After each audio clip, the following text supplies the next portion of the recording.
जंगल का दिल। वो एक विशाल जंगल था जहां ऊंचे पहाड़ आसमान को छूते थे। धरती दूर तक फैली थी। वहीं एक अकेला भेड़िया रहता था। उसका नाम था रगनार। उसका फर रात की तरह काला था। उसकी आंखों में हजारों अनकहे किस्सों की चमक थी।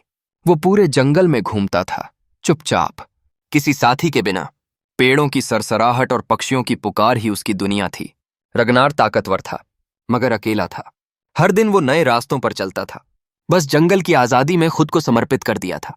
एक ठंडी शरद शाम रगनार एक शांत नदी के किनारे चल रहा था। उसे झाड़ियों में हलचल महसूस हुई। वो रुक गया, सतर्क हो गया। तभी चांदनी में एक चमकती आकृति सामने आई। वो एक सुंदर मादा भेड़िया थी। उसका नाम था लायरा। लायरा का फर चांदी जैसा चमकता था। उसकी चाल में एक अनोखी शांति थी। वो अपने झुंड से बिछड़ चुकी थी, जंगल में अकेली भटक रही थी।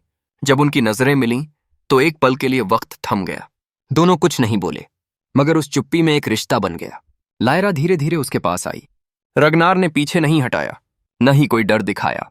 वो एक दूसरे के चारों ओर घूमे, जैसे दोनों दिलों की भाषा पढ़ रहे हों।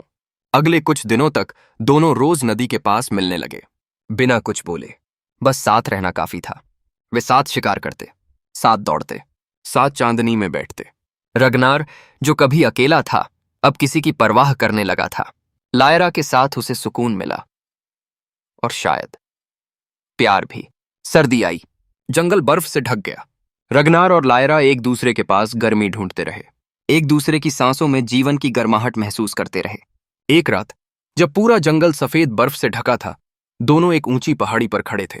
नीचे दूर तक चुप्पी पसरी थी, मगर उनके दिलों में शोर था, प्यार का। रगनार ने लायरा की ओर देखा, धीरे से उसे छुआ। लायरा उसके पास आ गई। दोनों ने एक साथ चांद की ओर देखकर लंबी हुक भरी। उनकी आवाजें जंगल में गूंज उठीं, जैसे दो आत्माएं मिल गई हों। उस दिन से रगनार और लायरा कभी अकेले नहीं रहे। वो साथ जिए, साथ दौड़े, साथ हर मौसम को जिया। उनका प्यार जंगल जितना गहरा था, पहाड़ जितना मजबूत था, और चांद की रोशनी जितना शांत था।